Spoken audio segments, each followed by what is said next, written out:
this will not happen because we're probably much better here than down there for this kind of discussion. I would like to start by expressing our deepest condolences for the loss of Victoria Amelina. I know many of you knew her, and I also know how much her talent and her commitment will be missed in Ukraine. But because many of you knew her, I think it's best if people who knew her say a few words about her. So Danilo and Vachtanг agreed to do that. Yeah, I'll give you the floor for that. And please take the microphone. I do appreciate. Actually, you know, I had the same feeling that there is the huge necessity to start our meeting from saying the personal words of sorrow and pain, what we all feel about the loss of Victoria Amelina. I need to confess that, unfortunately, my relationship with her, my friendship with her was relatively, you know, not as deep as I wanted to have it.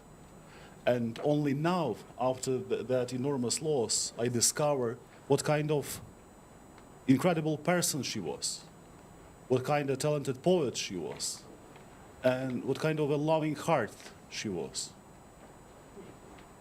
Today we will speak about Ukraine's place in the future of Europe.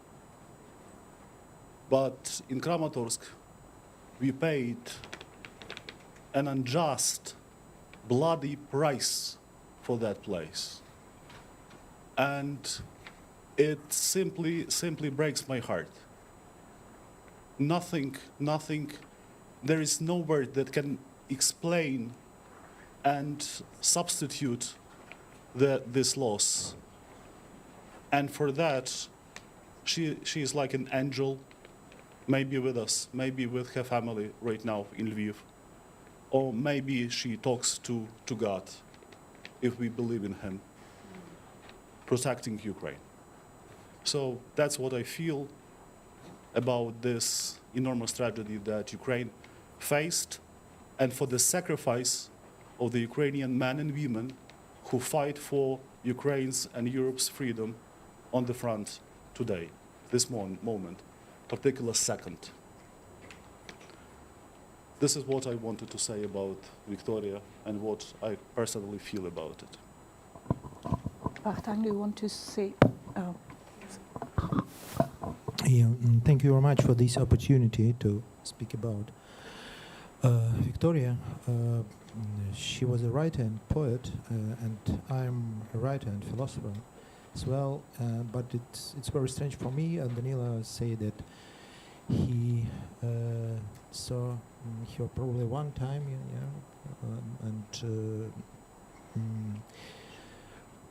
by me it's another story. We spent this year, I would say, together.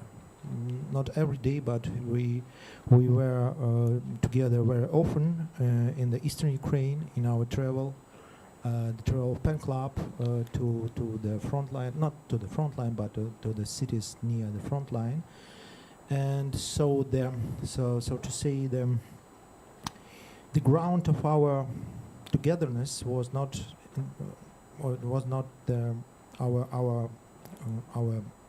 books and our poems, our creative work, but our travel to the east, to the front, to this territory, to this terrible territory of Russian aggression and Russian crime. And I would say that Victoria Vika was an absolutely outstanding person. She was outstanding poet. She was outstanding writer, and also absolutely outstanding personality. From the very first meeting with her, you feel the real human nature, the real. I don't know how to describe this feeling, but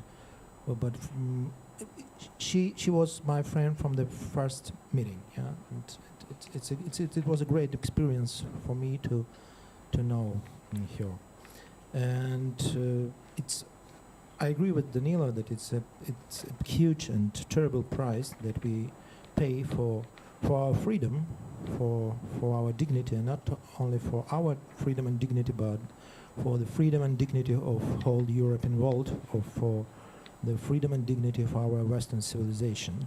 Probably it's like a breach to the topic of our discussion today, and I would appreciate very much if we will dedicate this discussion to Victoria. And it's a pity very much she's not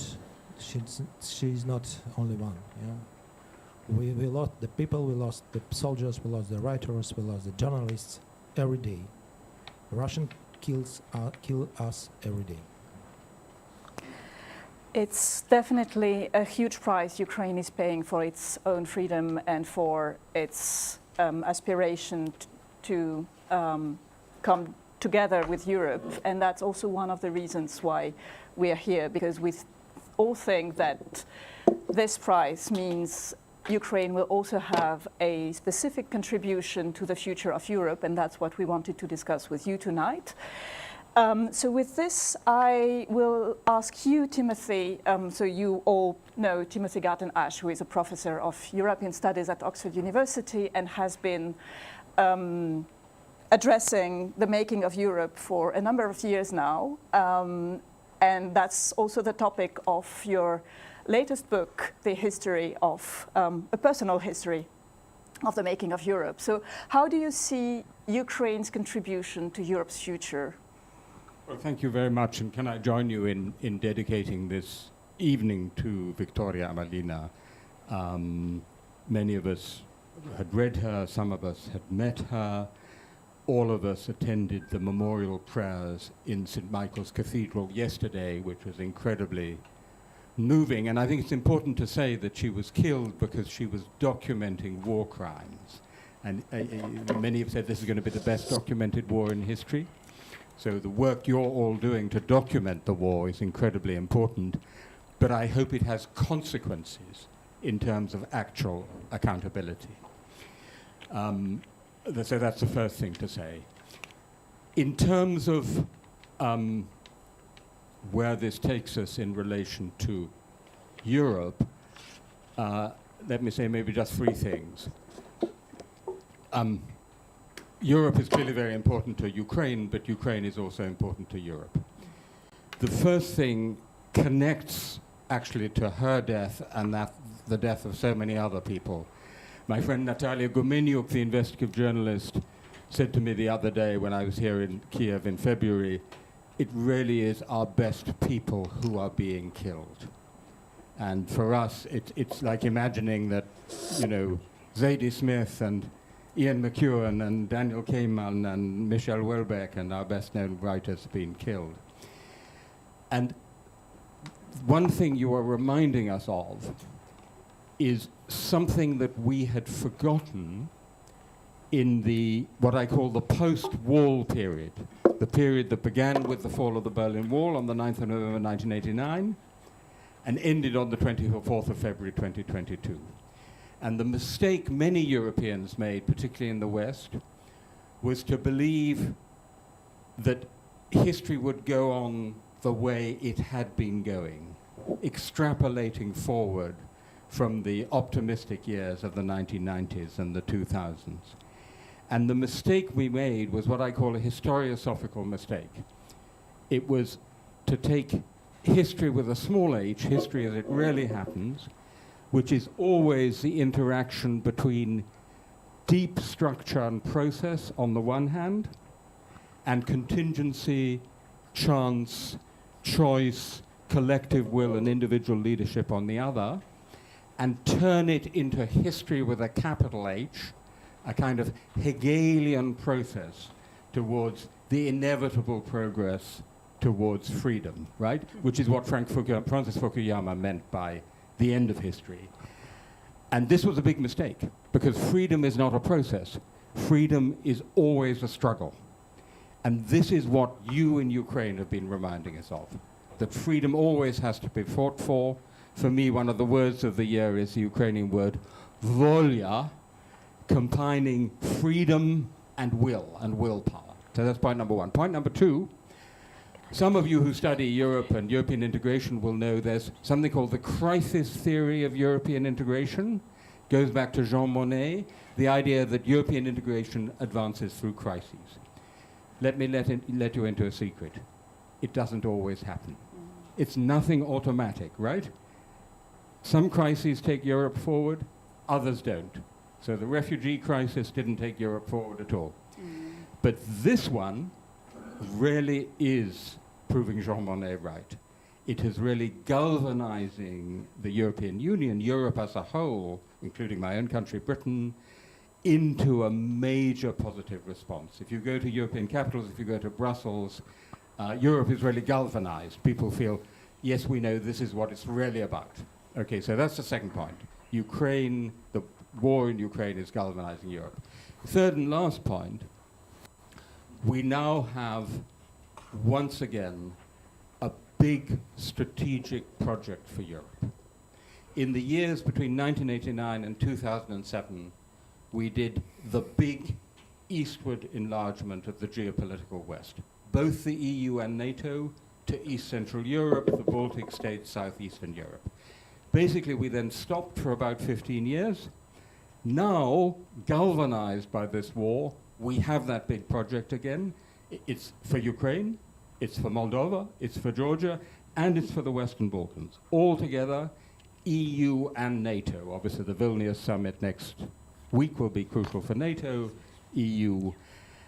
If we together, you and us, succeed over the next 5 to 10 years, we will have, for the first time ever in European history, a genuinely post-imperial Europe, right? That is to say, a Europe that has no empires with a national hegemon, either overseas, which Europeans have had since the 15th century, or on land, because of course the Russian Empire is the last great European empire. But very last point, Marie, because I want to hear others, the irony of this story, the paradox, is that in order to defend our freedom and security and prosperity and democracy in this post-imperial Europe, Europe itself, the European Union, has to acquire some of the qualities of an empire. Nobody likes that word, but your own foreign minister, Dmytro Kuleba, made this point, a liberal empire. An empire not by force, but by consent, an empire of democracies, right? So that we would, our great goal that we might achieve together out of this extraordinary historical moment is a post-imperial Europe with Europe itself as a kind of post-imperial empire. Thank you, Timothy. I really want this discussion to be like a dialogue. So if one of you want to come in at some point, you please raise your hands and I'll give you the floor. For now, maybe I'll let Lukke say a few words. So Lukke, Lukке Fries, you're heading a Danish think tank called Europa, which is quite to the topic. And you're also the co-chair of ECFR. How do you see Ukraine's future contribution to our common project, common European project? Yeah, microphone is here. Well, thank you very much. And as you can see, I put on my Europe top here, where we have Ukraine up there, just to make my overall statement that, of course, Ukraine is part of Europe, and one will only have to, hope that one will also open negotiations with Ukraine by the end of this year. Being a Dane, I would say I have some credibility with regards to what I would say, because Denmark, 50 years ago, was the first country together with Ireland and UK to join the European Union. And we stayed unlike the Brits. 30 years ago, Denmark had the EU presidency, and what happened there? The European Union, at that time European communities, agreed upon the Copenhagen criteria, which are obviously the one that Ukraine but also other countries have to live up to.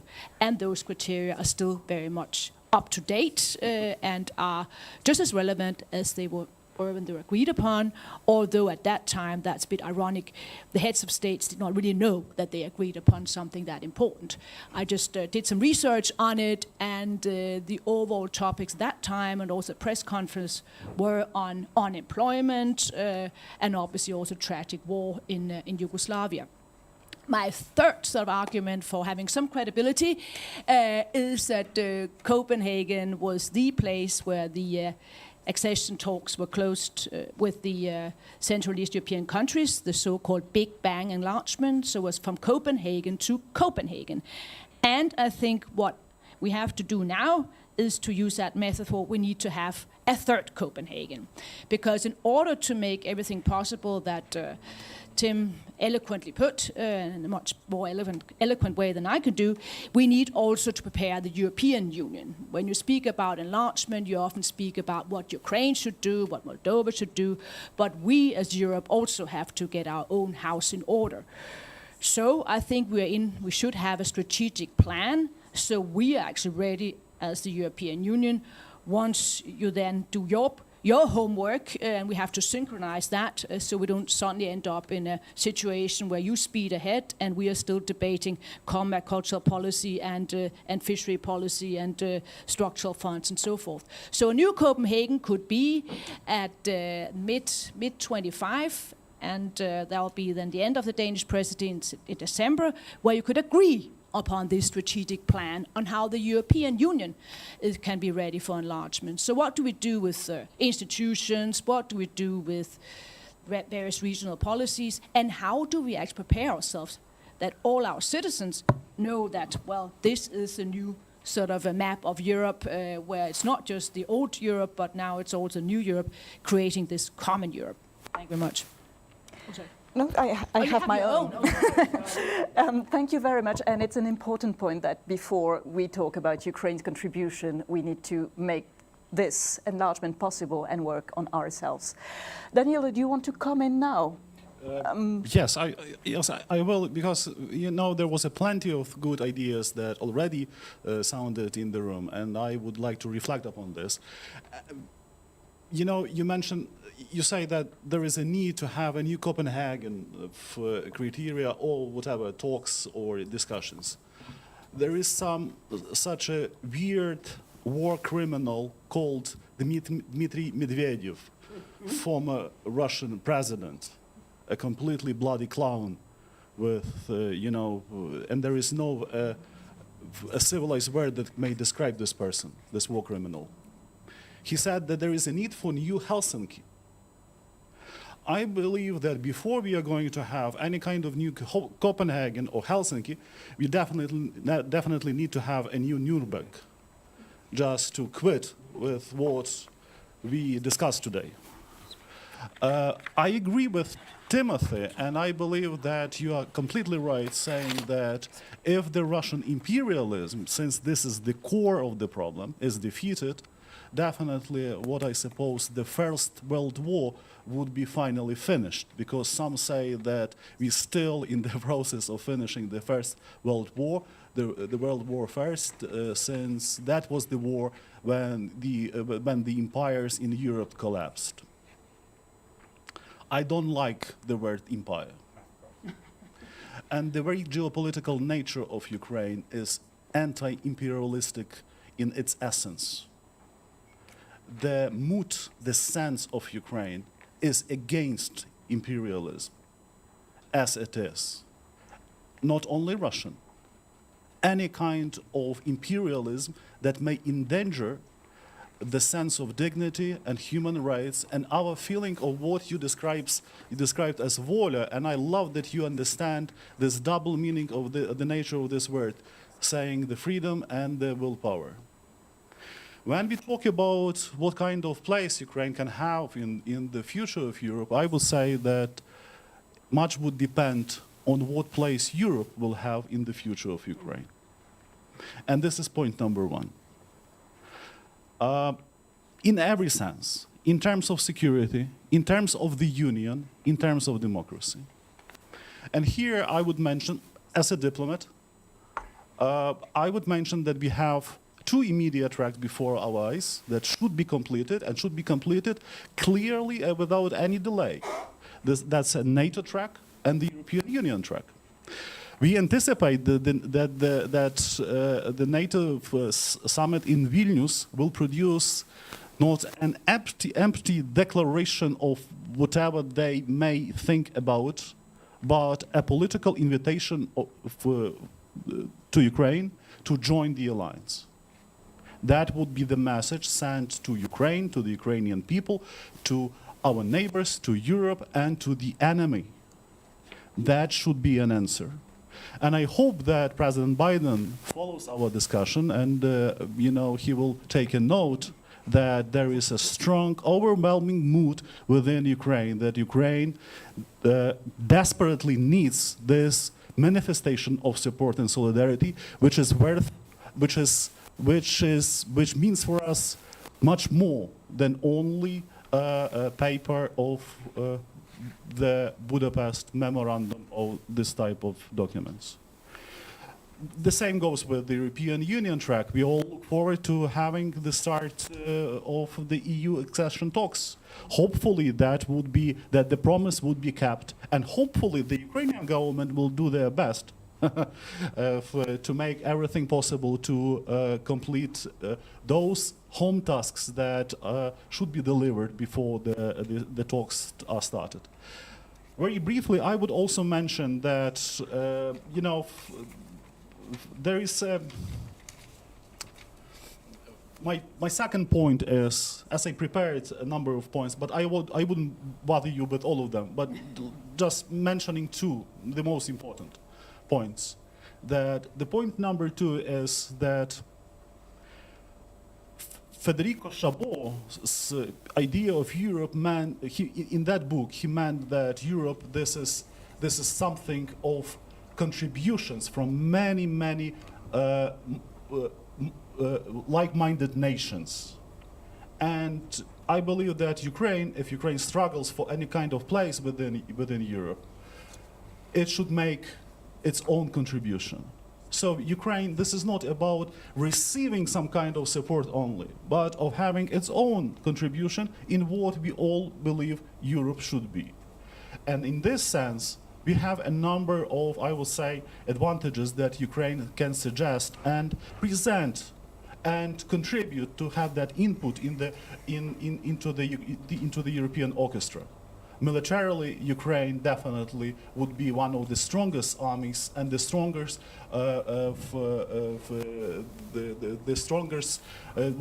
may provide the strongest security and safety for Europe's eastern flank, because no one knows what may happen with Russia. And there should be no illusion that Russia would collapse or somehow, or either collapse or there would be an immediate democratic process if Putin is gone. No, Russia will remain, and that probably one of the most realistic scenarios that we would see in the nearest future. Russia, in its military form, has every chance to escape the collapse and remain. So the danger will remain over there, and for that, militarily, Ukraine should become a stronghold, a fortress for Europe's eastern flank. Economically, Ukraine can and has a potential to do so, can bring an impetus, a boost into Europeans' economy if correctly integrated into this. What we saw with our neighbors with regards to those problems with Ukraine's grain, this is unbelievable, but this is because of this, that no one thought that Ukraine should become part of this market. And that's painful. And for that, this is the task for Ukraine's government and the government of our neighbors and Brussels to think over how to put it correctly. If we are serious about the idea of Europe and if we are serious about the European unity. Regionally, Ukraine definitely will bring yet another meaning, important political meaning in the sense of the Eastern Europe. Because only now the Eastern Europe will find its natural borders, if I may say so. And geopolitically, Ukraine can present a very strong Euro-Atlantic bond, which would be important for the European Union and for Europe and for Eastern Europe. So Ukraine may revive, if I dare say so, the ideas and principles of Europe. If Ukraine is serious about being a strong democracy, and this is the question to all of us, because the price we all pay, the price that our army pays, this is the price for democracy and freedom.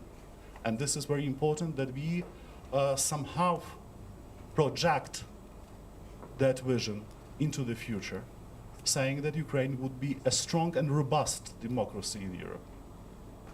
And finally, that what I knew from the very beginning, from the very day when we remained in Kyiv, when Russians attacked our capital and Ukraine, that Putin has lost Russia's war against Ukraine.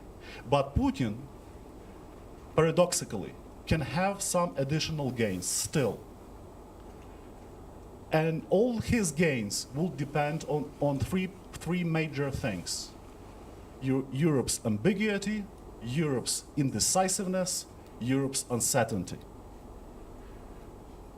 Ukraine may change it and may become the Atlantis of Europe, coming, saying that, come on guys, we must be sure about our future. And this is what Ukraine can bring into Europe's future. I thank you. Thank you. Lija, can I come over to you? Because earlier today we've been discussing some of the things that Danilo just referred to. So I think it's a good time for you to come in. So you are an Italian member of parliament and also a member of the CFR Council. Well, I'm very happy to be here with you today and to discuss about a topic that is a future with a part of the future of Ukraine. And very interesting to hear your thoughts as well. And very honored to be able to speak and remember Victoria Amelina with you. There is no doubt that the future of Ukraine is in Europe and that the future of Europe depends on Ukraine.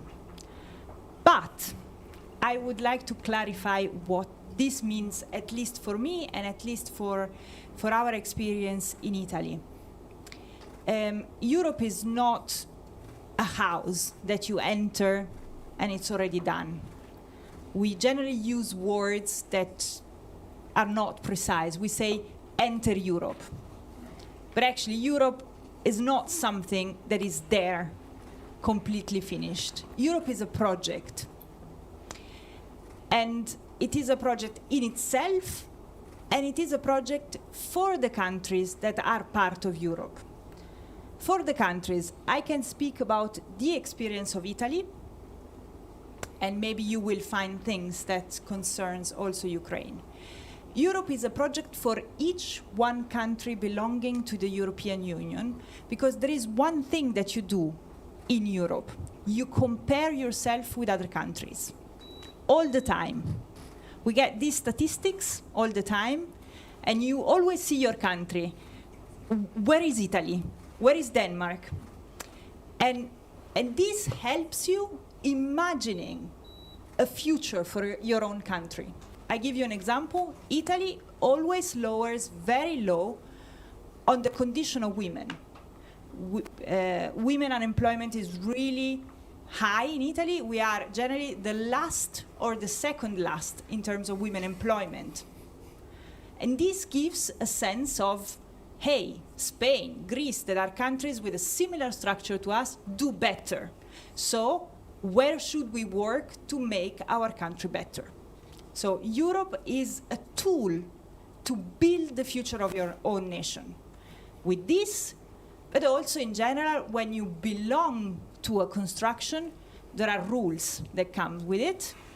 And Italy sometimes finds it a bit stiffy, these rules, as other countries do in other terms. But this is part of being Europe. this is part of building the future of your own nation. You get opportunities, but also you get rules to abide by. So this is first thing. Second thing, Europe is a project. I was looking at your faces and I thought, maybe I'm double your age. I'm 40, so I'm very old compared to you, but not really old. Come on, 40 years old is fine, okay. During my lifetime, I saw Europe going from 12 members to 28 members. I remember when we used the lira, which was the national currency of Italy, and when we started using the euros. I remember, very sadly, when Britain left. So during my lifetime, which is long but not super long, I saw major changes in this project. And I'm saying this because your future will be part of something that evolves. And on the one hand, we will have to change Europe. Ukraine is a big country, and Danila said many things. It's true. When Ukraine enters, for example, the agricultural policy of Europe that now benefits mainly French and Polish farmers will have to be changed, because you are a big agricultural nation, a big agricultural power, not to mention defense, not to mention other things. I say agriculture because we think it as being something that is discussed but not as discussed. I mean, we are set with it. We will have to change that. So we will have to change many things, but we can change them together.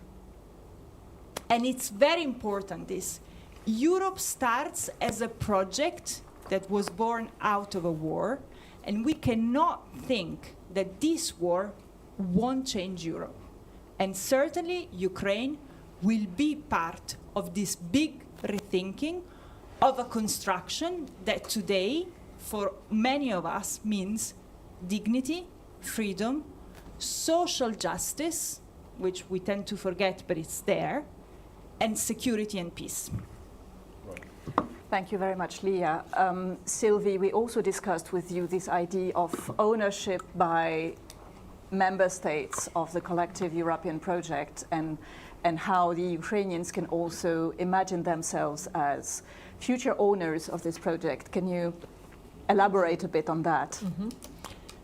Good evening, and I'm also very happy and honored to be here and to have so many of you here tonight. I'm older than Leah. I won't say how much older. And I think I'm even older than the European Union. So at the beginning, we were 6, and then we were 9, and then we were 10, and then we were 12, yeah, and then at some stage we were 25. I think the enlargement of 2004 was, of course, the most transformative. And I have this very vivid memory of a very close Polish friend, because I'm the godmother to her children. And I met her in the late 80s when she was an activist for Solidarność.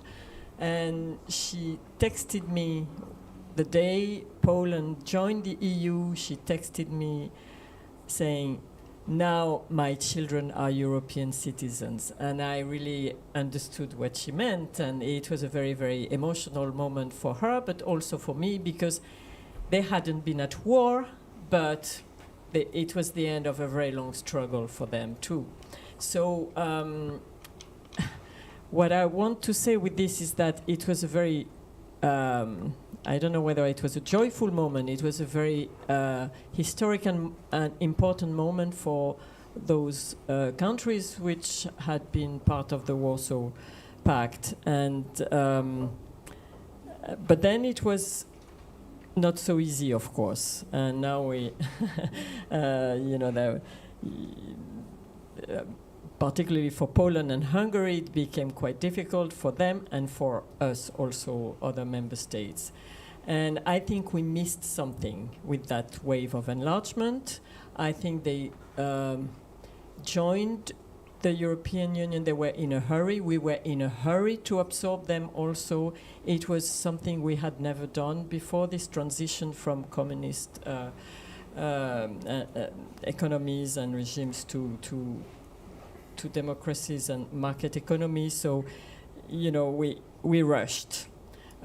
We didn't know enough about what they had gone through, how their societies had evolved in a different way from ours. Some of us were colonial powers, others had been colonized, like they were. And so we reached a point when we really had difficulties understanding each other.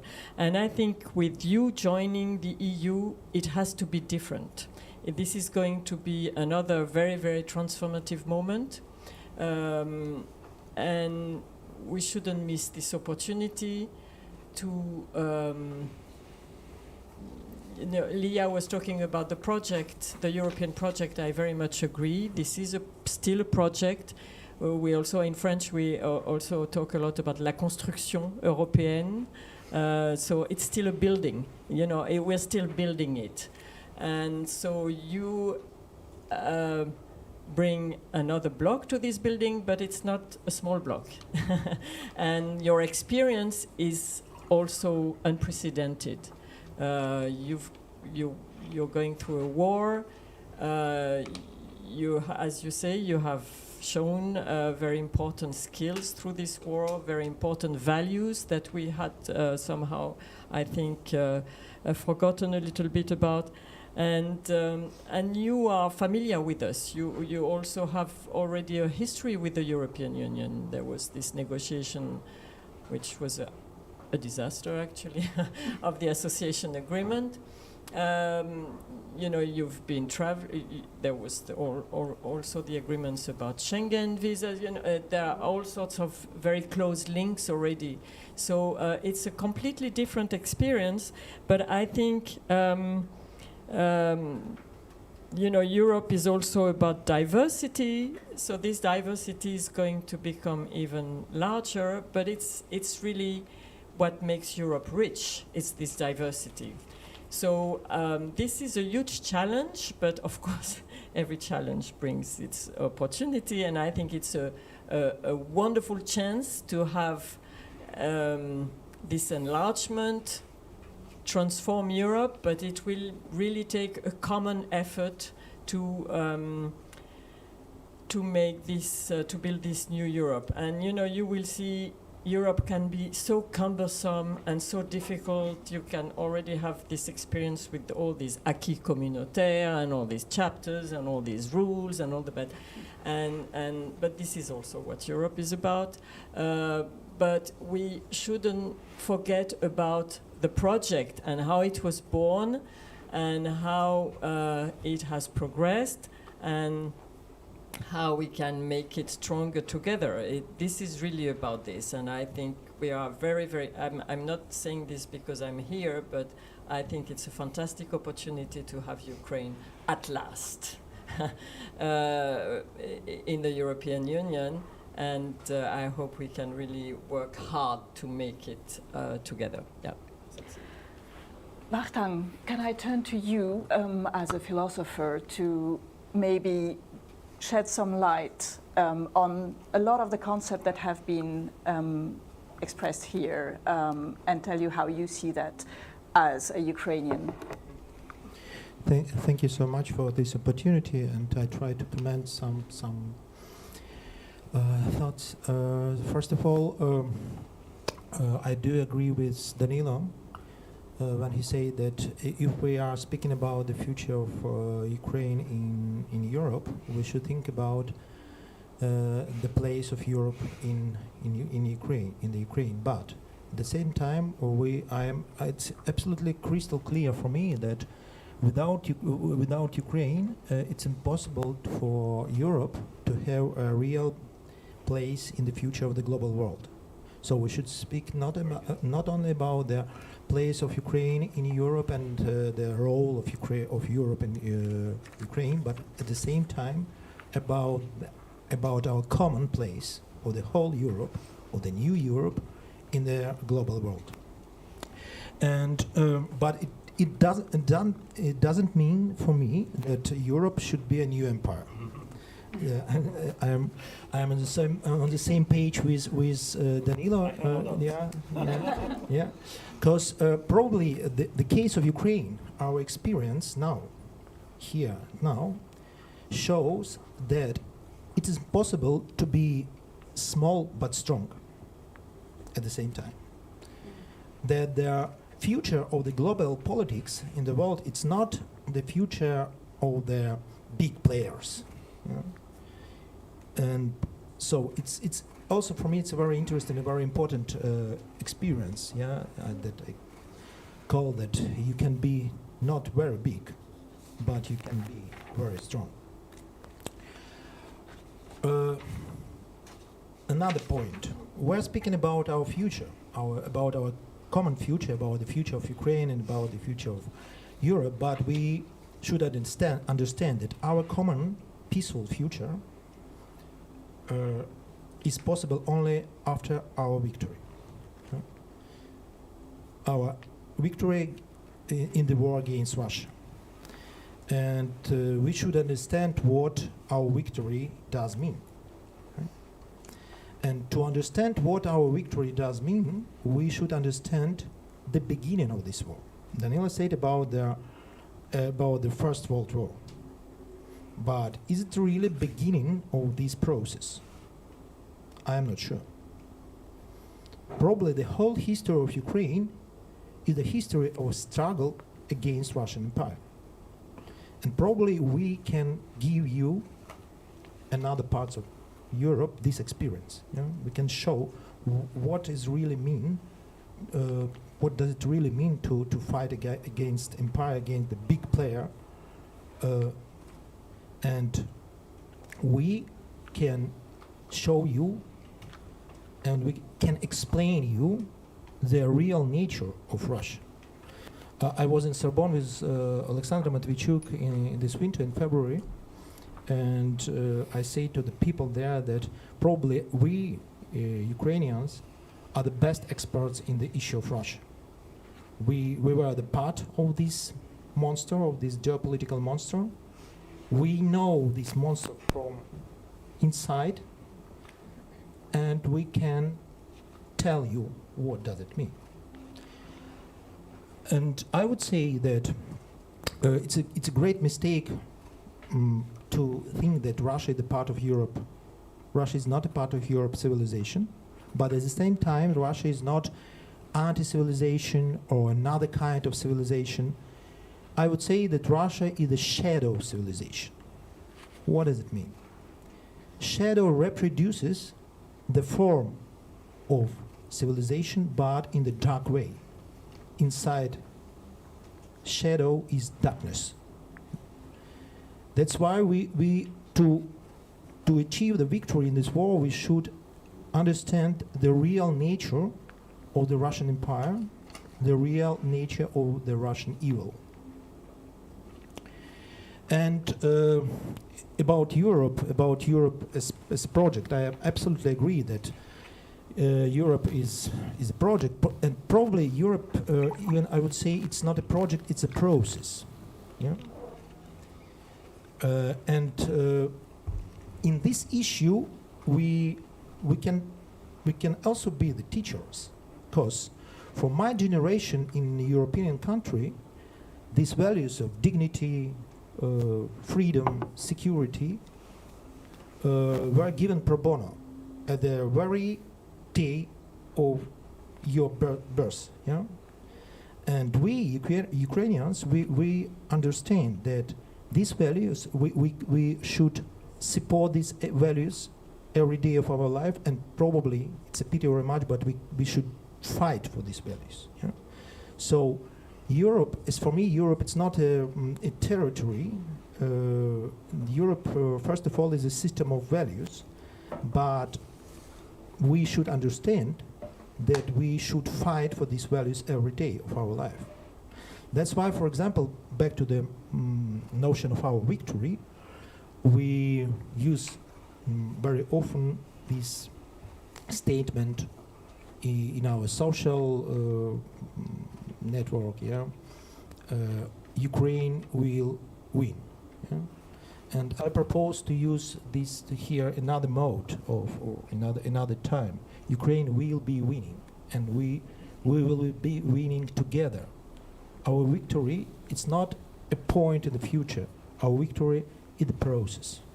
Europe is the process, our system of values is the process, and our common victory is the process as well.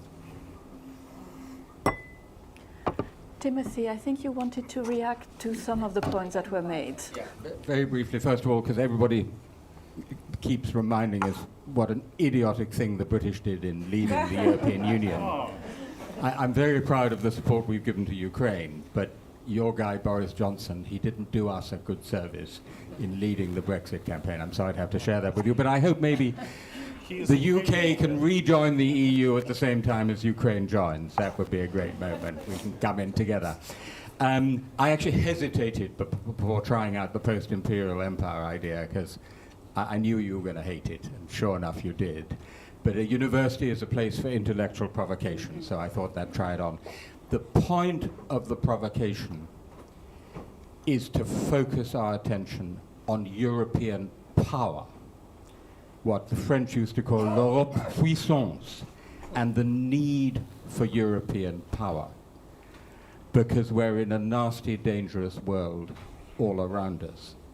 You know all about Russia, but the other thing we've discovered with the Ukraine war is that there are all these non-Western great and middle powers. China, the new superpower, India, Turkey, Brazil, South Africa, and we say to them, why aren't you lining up with the West, defending a country fighting for its independence against a war of recolonization? And all of them say, no, we're not going to line up with the West. We're perfectly happy to have good relations with Russia. We're great powers. We resent what the West has done to us for centuries of colonialism, and we're going to pursue our own course. So that I very much agree with what both Danilo and Vachtanг said. If our subject is Ukraine in Europe's future, 20, 30 years down the road, one of the key things you're going to bring is an enhancement of European power. Militarily, geostrategically, the Black Sea, your geographic location, demographically, economically, huge economic potential, and that's going to be really important because in many ways, you know, the larger story that we face is that we're moving into what some have called a post-Western world, which doesn't mean a world where the West doesn't exist, because the West still exists and will be rich and strong, but it means a world where the West is not setting the agenda of global politics anymore. And if we're to have the power together to defend our interests and values against all these non-Western powers, not just Russia, we need you in. Unless some of you want to react or come in with additional remarks, I think it's time to move to the questions and answers. I will take a few questions, and don't be surprised if I repeat your questions after you ask them. It's for those watching us through streamlining. It's not, and we don't have a microphone for the audience, so I will just tell your questions aloud. I have one question here, please. Please. Oh. I wanted to say that we're talking about Ukraine, European Union, but millions of Ukrainians already in European Union, and it's a big question, what do you think, what is the destiny of these people? Will they be integrated? Because now we see biggest catastrophe in Europe, what's going on, and Ukraine is depend on European Union and other Western countries support hugely. Over half of the budget is financed by international, other foreign countries, etc. And it's a big question: what is the future of Ukrainian economy, and what Ukrainians will do after the war will be finished, etc. So my question mostly about future for Ukrainians, which already partially integrated in Europe. Can you give the microphone to the person behind you who wanted to ask a question? Yeah, I'm Luke Johnson. I'm a journalist. I live in Berlin, but I'm here obviously. My question is the European Union dynamic enough to let in Ukraine? I mean, where I live, I see, the European Union, just the economies. I mean, there's not like a big tech company like in my home country, the United States, and like it was kind of, Germany was sort of behind the curve on electric cars, for instance. And so, I wonder is the European Union is an impressive political project, but I also see, I also wonder, is it, dynamic enough economically to, I think here has a lot of potential, but I also sort of, the amount of sort of innovation in the EU is sort of maybe less than it might seem. So that's my question. Thanks. Thank you. We have two questions over here, so I will give this microphone and try to get that one back. Thank you. First of all, thank you for your thoughts and for your conversation. And it's interesting for me. What's your vision? What's your opinion? How would the populist, maybe the far right, and the other forces that are Eurosceptic in their essence, how they would influence the European project, and how we can cope with this, so to say, challenge? Yes, good evening. My name is Igor Bralyan. I'm a Ukrainian historian and journalist. Thank you very much for this very insightful discussion. I have two questions. One about the public opinion. How do you see the main shift in Europe about public opinion on Ukraine? And the second question about Russia.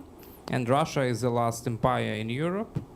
And we have not seen this final decolonization of Russia, its collapse. And when we remember the times of the collapse of the Soviet Union, the West wasn't ready for the collapse of the Soviet Union, and George H.W. Bush, Margaret Thatcher, when they visited Kiev, they say no independence, work with Gorbachev. And is the West ready that Russia could collapse in some time? I think we can move back to our panel. You don't need to answer all the questions. Please pick the ones you want to answer, but I hope that the six of you answer all the questions. Can I start with you, Luca? I lost the microphone here. Yeah, I think public opinion is that was all questions were obviously interesting. But if you look upon public opinion, if you ask about whether one should open negotiations, then generally you would have support. If you look upon my country, Denmark, you have very high support. But if you then start suddenly to open the black box of membership, then it gets a bit more complicated. I mean, sharing, as we just heard, also common agricultural policy and so forth.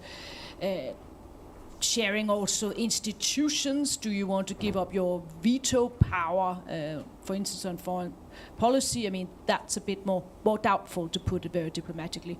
So that's why it will be extremely important that we now also use the time. We don't have that much time, but to have a debate with our own public about what it actually means to enlarge Ukraine and also the West Balkans. One should not forget that, as also Tim said, because otherwise it's going to be difficult then to maintain such support and develop such a support. This question over here concerning sort of the progress and also what you will then gain, so to speak. I think there I would argue for the fact that we should not have a situation where you have to wait for membership as such, where you have to live up to all the standards, all the 1,000 pages of acquis. We should find a so-called stage integration model where you then actually start being parts of European Union. We start with roaming, for instance, but we should find many other issues where you can actually see some of the benefits before membership instead of waiting till we finalize all parts of negotiations. Right. You have such interesting and difficult questions that I hardly remember.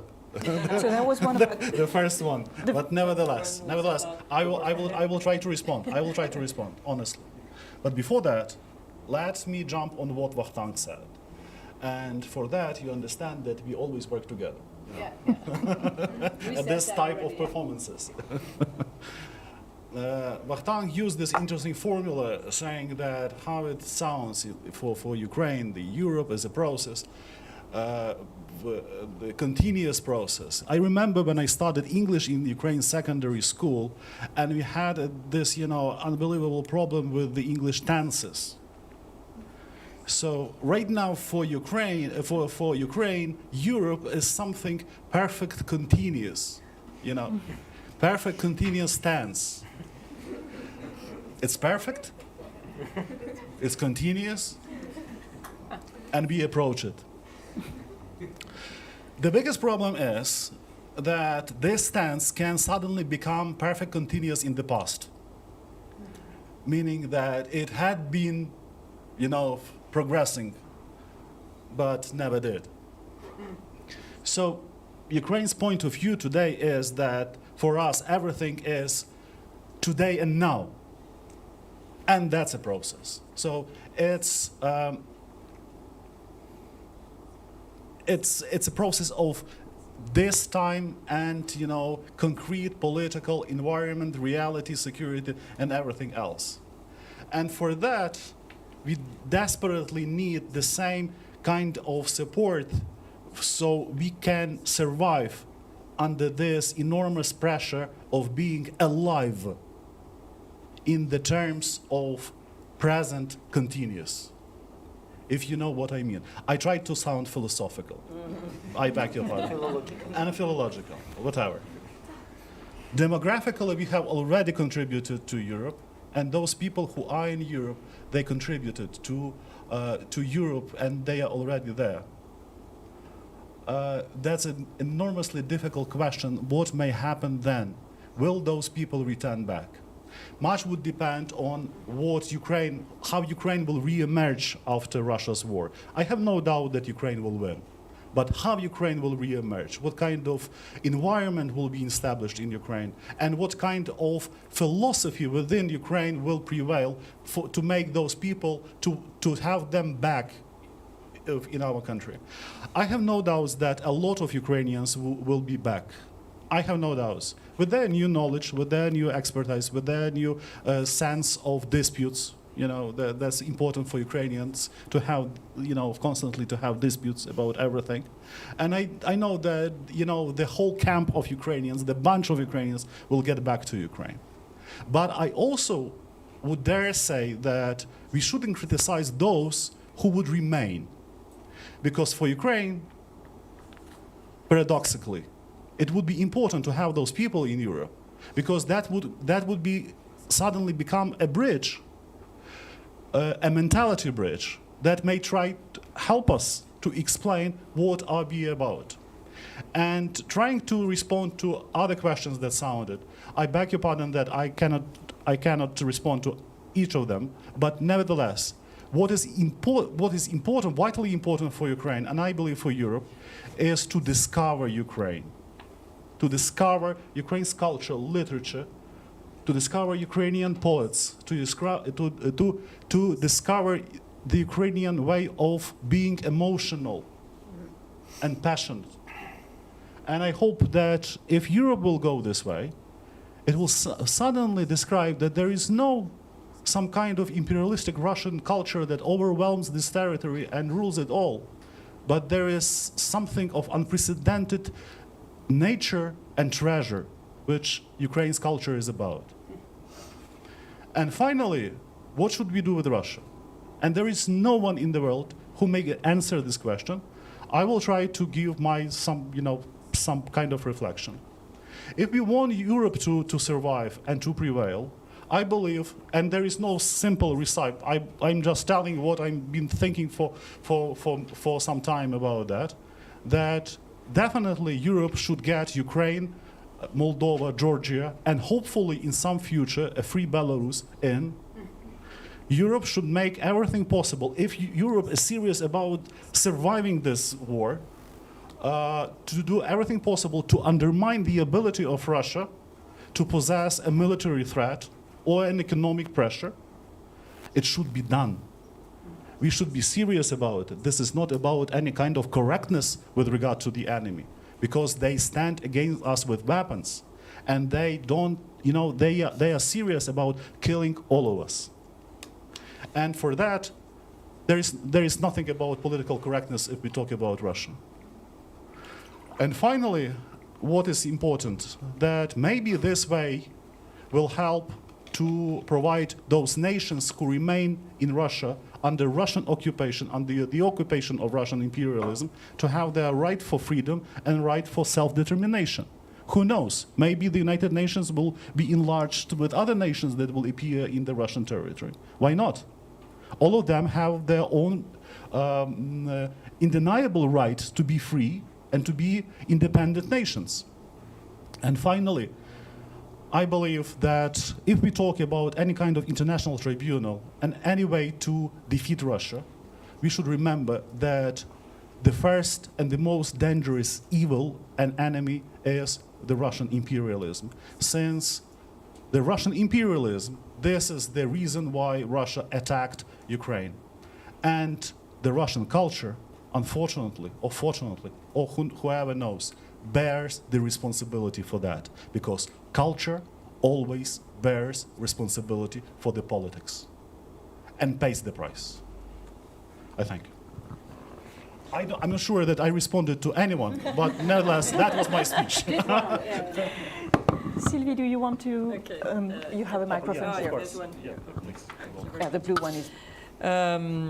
Sorry. I took notes of the questions, so I could have helped you. So I'm a journalist, so I do this. No, but I will not answer all of them, of course, no. The Ukrainians living already in the EU, I agree with you, this is a very difficult question, not only because you need them, many of them, to rebuild the country here, but also, and I think many of them would like to come back, probably. I mean, that's not for me to say. But the experience, one of the things I think we didn't manage well with the previous enlargement is we didn't plan that Western European economies would be such an attraction for the population of the new member states. And so this has had a very damaging demographic effect on some of those countries, like Bulgaria, for instance. Bulgaria went from 9 million people in 1989 to 6.5, 7 million now. Yeah, and so those 2 million Bulgarians who left benefited Western European economies. But that didn't help Bulgaria to grow and to develop into a good, including not only a good economy, but a good democracy, because many of these people who left are educated and, couldn't take part, didn't take the normal part, the democratic development or evolution of the country was not normal because these people were missing. So of course some of them voted and so on, but it's I think it's this is a problem. So this is not it's going to be very different here, of course, because you're a bigger country and the situation is completely different, but I agree that this is an issue which is important. And the populists and the far right, I think I will leave this to Lea.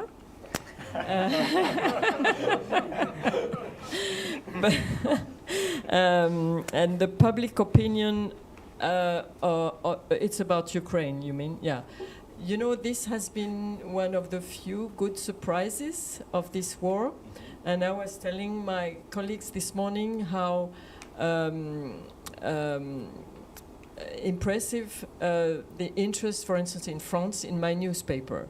Our readers never have enough of news about Ukraine. We have front page coverage of Ukraine all the time for the past 16 months. And, you know, there hasn't been any Ukraine fatigue in France, and I think this has been really a very positive development, I think. People show solidarity and show interest for what's going on, for what you are doing and for this fight. And so this is, I think, really very impressive and interesting. Politically and psychologically, I think it's very important, and that also will be a factor in the enlargement. It will be an important factor, I think.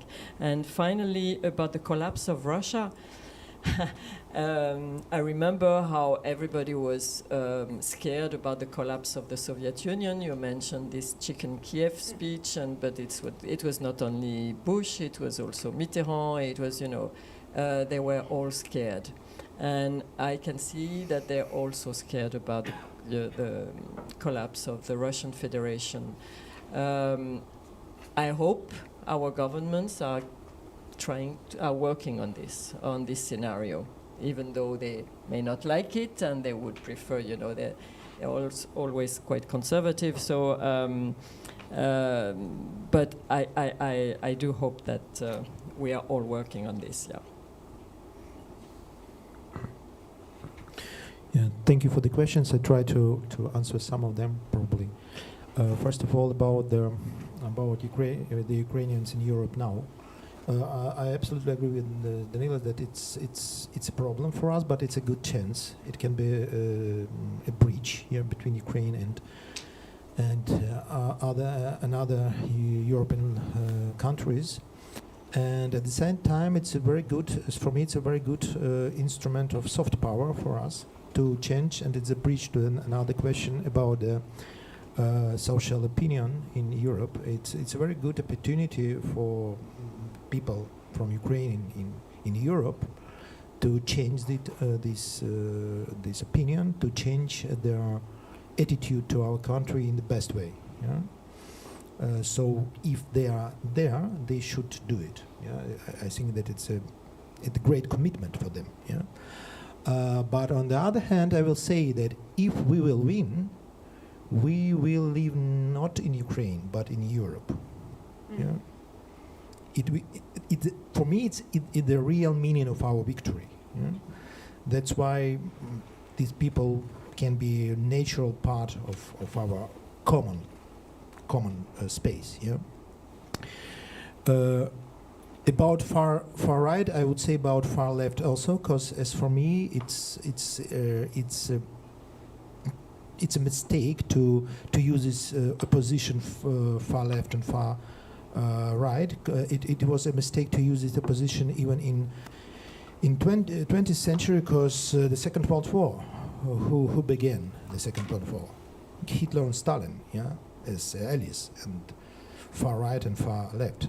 I would say that in modern world we should use the position between radicals and liberals, and for me all kind of radicals, far right or far left, they are the enemies of democracy and the enemies of our system of values.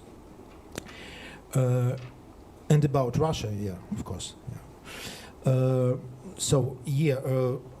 I feel that our colleagues are not ready to collapse of Russia, but we should ask ourselves: are we ready? Do we ready? Yeah? It's a very important question for us. Yeah, not only the military victory of Ukraine, but collapse of Russia means the collapse of Russia's culture, Russia influence in the world. Yeah. Etc. Etc. Yeah? And I would say I find the formula of our victory in Izum. Yeah, you know, this small town near Kharkiv. It was almost totally destroyed by Russian shelling, And I found this formula of our victory, and I found the formula of our success near the residential building, which was destroyed by Russian shelling, and it was on the place, John Lennon place, yeah, you know. And it was a big portrait of Lennon on the wall of this building, and it was destroyed by Russian shellings. And it was a quotation in the title of his song, Give Peace a Chance. And I thought about another his song, Imagine. Imagine all the people live their life in peace. And I thought that, and I think now, that the formula of our victory, the formula of the peace all over the world, will be imagine world without Russia. Yeah? And I do believe that the social imagination, it's a great power. Yeah? Because the nations are narrations. Yeah? I agree with Benedict Anderson. Yeah? And nations are narrations, and probably all people, all human communities are the product of our social imagination. So I propose, let's start to imagine the world without Russia. Let's start dreaming. Let's start dreaming. Let's start dreaming. Thank you. Well, on the question on the millions of Ukrainians which are already integrated into European Union, I'm sitting to a history professor which I very much love and I keep high.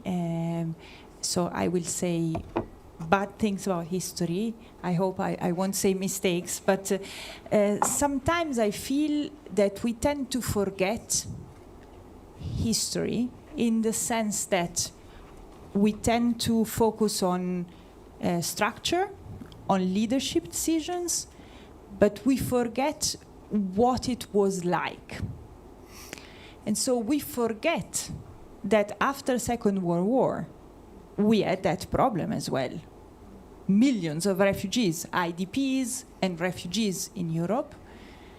And it took a collective effort to decide how to deal with these people, what kind of future to imagine for them. And I think your question is a very good question because it's a question that collectively, as Europeans, we will have to tackle.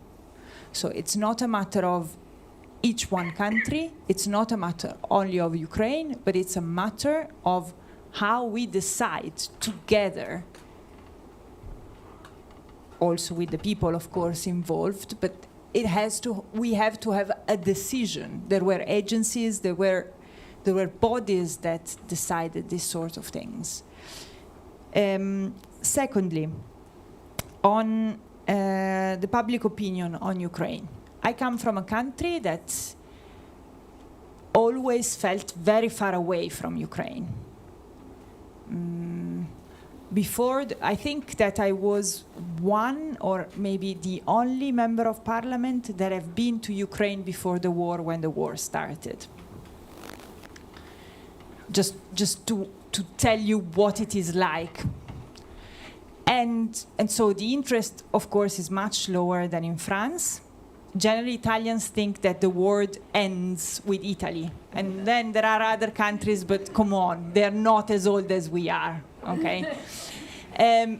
But the good news is that we haven't seen a decrease in the support, for example, for sending arms. We don't have the majority of the population that is in favor of sending arms. We have like a 40-45% of the population that is in favor of sending arms, 15 to 20 that doesn't know what it means, and less they don't have an opinion, which is kind of fine. Better to have opinion, not to have an opinion, than to have a wrong one. And then the rest that is against it. And we haven't seen a change in that. At the same time, we've seen foreign agents or disinformation going on, so the discussion is not very easy. And I think what Lieke or Sylvie were saying about accession is a very big thing. And the way we frame accession, the way we work together with accession will shape the opinion. We took the lead in saying Ukraine should be in, but we have to keep working together towards accession. Is the West ready for the collapse of Russia? I learned that with Russia, when you think that something is unthinkable, that is when the thing becomes possible. But I think that this is a conversation we should have. I don't agree with you. I don't think we can imagine a world without Russia, in the sense that Russia is there. And we have to really try to imagine what our relationship, even if it's a no relationship, is going to look like. Because we have a border with Russia, so we really have to think what it looks like. Does it look like a great wall? I don't know how many of you saw the Games of Thrones. So a great big wall like that? That would be good. Okay. But we really have to discuss it, because before the war, Russia was the topic that really broke Europe apart. So we have to start discussing it in our own countries and amongst ourselves. The Americans, to an extent, can do without an idea of what to do with Russia. We can't. And we have to discuss it. If we don't discuss it, if we don't start thinking and also saying we don't agree, and then to try a way to agree with it, we will make a mistake. Finally, I left this for last, is dessert. Populist and Euroscepticism. How they shape the European project. And I'd like to make a point. Eurosceptic parties, to an extent, helped the integration process, in the sense that they were strong enough for those of us that are for the integration to wake up. So, for example, Next Generation EU, which is a big investment project of Europe, in the two transition, digital and environmental transition, wouldn't have been possible if it wasn't for the fear that Eurosceptic parties instilled in governments that were a little bit cold on the idea to do a big injection of money from the Commission to countries that needed it. So, to an extent, there were allies, but at the same time, I would make a difference with Eurosceptic governments. Those are toxic. The Hungarian government right now is a toxic partner in the European Union. We have a big question mark of what will happen with Poland after elections. I'm not saying they're toxic, but I'm saying a big question mark whether they will recognize the rules and abide by the rules or not. And I think as much as we let a partner leave, we should really think at a certain point, what are the threshold, what are the red lines that cannot be surpassed? And I think one of the red lines is support to Ukraine or not support to Ukraine. I think it's not acceptable right now in front of what is an existential threat that there is a government that says, I don't agree with what we're doing with Ukraine, so I withhold our vote. It was Orban calling it. I don't think we have time for a second round of questions. So, Timothy, if you can answer the questions you want to answer, and then in one sentence say your final message, your conclusion from this discussion, and then we will go back to all the speakers with one final remark, the thing that they want our audience to remember from this discussion. Is that okay for you? Thank you very much. We reached that point where in the evening where everything has been said, but not by everybody. So this is now my turn. Very quickly, first of all, European public opinion. There are some pretty dodgy countries. Slovakia, a third of those asked in a recent Globsec poll said the US was responsible for the war in Ukraine more than Russia. Bulgaria is pretty dodgy. A few others. But it's not going to make the big difference. Ukrainian victory is not going to fail because of weak support in one or other European country. Basically, the European support is fine. The biggest threat, external threat to Ukrainian victory, apart from Russia, obviously, is the US presidential election in autumn 2024. If Donald Trump wins, that's a disaster for Ukraine. He is the one guy who can really pull the rug from under Ukraine. So that's point number one. Point number two, your great question. I would say it like this. The measure of whether Ukraine has won both the war and the peace will be whether your fantastic contemporaries who are now in Germany and Portugal and Britain and France, the majority of them decide to come back to Ukraine. Then you will really have won.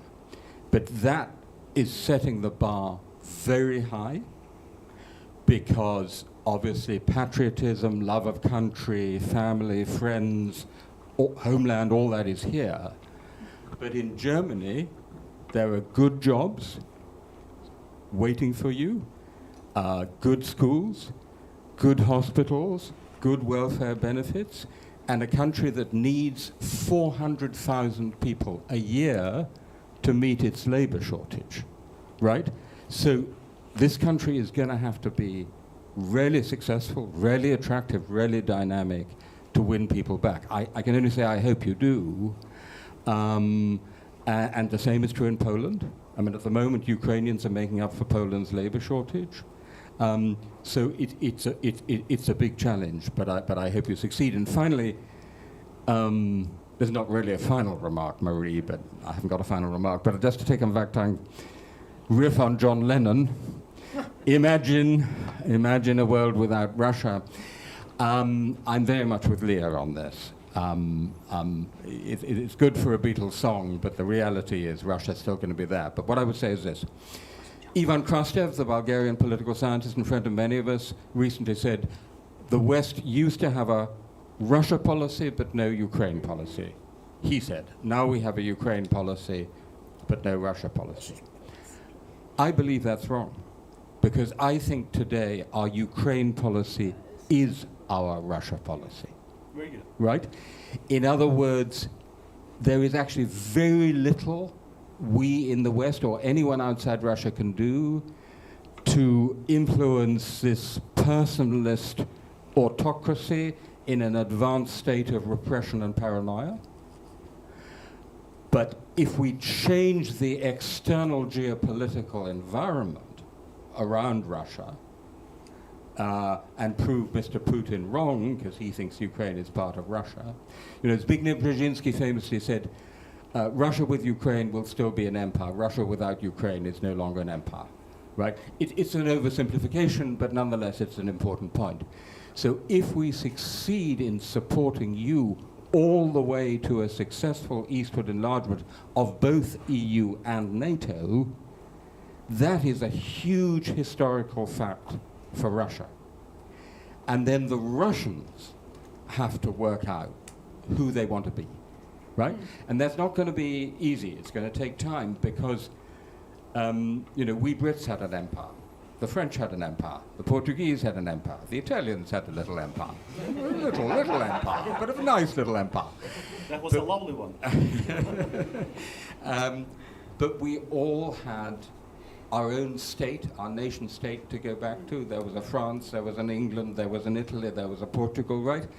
Russia has been nothing but an empire for more than 3 centuries, right? Before that, it's just Muscovy. So it's going to be a long, slow process, which they've got to go through. They've got to work it out themselves. But our contribution on Russia is to help you to succeed. So my last words are Slava Ukraini. Lea, your final word. Just one small thing. the European Union motto is very interesting, which is united in diversity, and this is a motto that has to do with democracy. A future in Europe, a future with Europe is also a future of democracy, and I think we all have to work a lot on this, because there are enemies of democracies that would like to undermine, especially this point, because the entire building will collapse if democracy collapses. First of all, the good news, we started the discussion about Russia, and I have another formula in my intellectual pocket for you. Let's make Russia small again.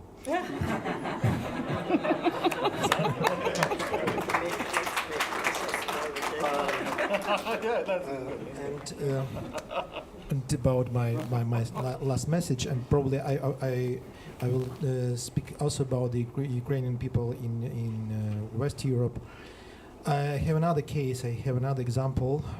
Tomorrow, one friend of mine came back to Ukraine. He was born in Ukraine. He's German, but he was born in Ukraine. He studied with me at the university, political sciences, but probably more than 20 years he lives in Germany. And he came, back to Ukraine, and he wanted to go to army. He's 55 years old. And I asked him why.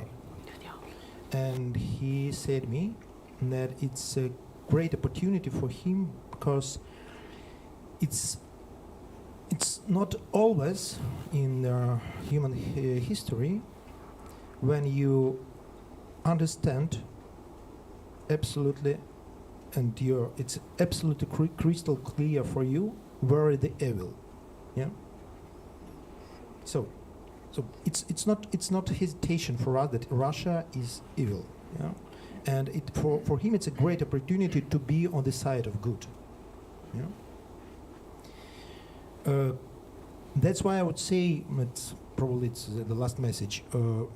It's also motivation for the people in Europe to come to Ukraine, and our people in Europe to come back to Ukraine. The history is here. Yeah. It's a tragedy. Yeah. And for us, the death, for example, the death of Victoria. I mean, it's a great tragedy. But the history now is here, and we do understand that we are on the side of we're on the right side of the history, you know? And it's absolutely special experience for me, and I hope so that it's a very special experience for all Ukrainian people, and probably for all people in Europe. Thank you. I will second what Lea said about democracy. I think we've touched many subjects, and I think we can agree on most of them, but there's one thing we should never lose sight of, is what holds the European Union together. It's the pillar of democracy and rule of law, and I would say that this is our Russia policy. It's democracy, because when Russia sees how this is succeeding, we'll see what happens next door. Thank you. So I should be brief, if I understand it If I correctly. can, if you can. Okay. In 1852, That's a good the start. Russian emperor, who was called Nicholas I, invited the British ambassador for a supper. And he decided to share with him his views confidentially about the Ottoman Empire. And what he said? He said, you know, Excellency, I'm afraid that the Ottoman Empire is weak. And I'm afraid that their government is full of Nazists and, you know, those people who possess a threat to Russia. And I believe, the Tsar said, that I need to do my best to protect the Orthodox-speaking people in the Constantinopolis in order to save their culture and to save the interest of those who don't want to be, you know, ruled by the Nazis on behalf of Turkey. That was the beginning of the famous or infamous Crimean War, an assault conducted by the Russian Empire against the Ottoman Empire, and the assault which actually joined the forces in Europe, and Europe stood for the first time together against the Russian imperialism. Ukraine proved that Russia is not invincible, as it was proven in the war, in the Crimean War of the 19th century. Russia is not invincible. This is a fact proven by the Russian-Japanese War of 1905. Russia is not invincible. That was proven in Afghanistan. That was proven by a numerous chain of facts and realities. And for that, we should be clear in our mind that definitely Russia will never disappear. And no one thinks this way. Despite our passion, despite our emotion, despite the blood that they brought to Ukraine. But what we are to do is to make everything possible that we ensure the collapse of this type of Russian statehood, since it continues to possess an enormous threat not only to Ukraine or Europe, but to the humankind, with all their threats of exercising the nuclear weaponry or exploding the Zaporizhzhia nuclear plant. Can you imagine this in the 21st century? As Russia collapsed in the Crimean War, it will collapse in the Ukraine's case as well, since we are united. But also we should be united for yet another important thing that let me briefly add to the list. Our people will get back from the front, finally, one day. And there would be an enormous request for justice. Yeah. And for that, Europe should come to Ukraine as quickly as possible to ensure the strength of our institutions that should provide our nation with justice, as we deserve the justice. And that is my final point for this discussion. Thank you. Thank you, and I think it will be interesting for historians to know that Nicholas I already knew about Nazis. Yes, he said it. Literally said it. Look at your final I'll be word. very brief. We mentioned John Lennon. I think we should also mention Elvis at the end of this conversation, because what we need is simply, that's it. We simply have to have less conversation and more action. So a little less conversation, more action, and that hopefully goes for NATO when we look upon the Vilnius summit, but also for the European Union at the end of this year. Thank you very much, and I'd like to thank you all for what was a very interesting and rich discussion. I'd like to thank the audience, and I'm sorry we didn't have time to take more questions, but I'm sure there will be more and more opportunities to discuss these issues in the future. So thank you for being here and starting the conversation.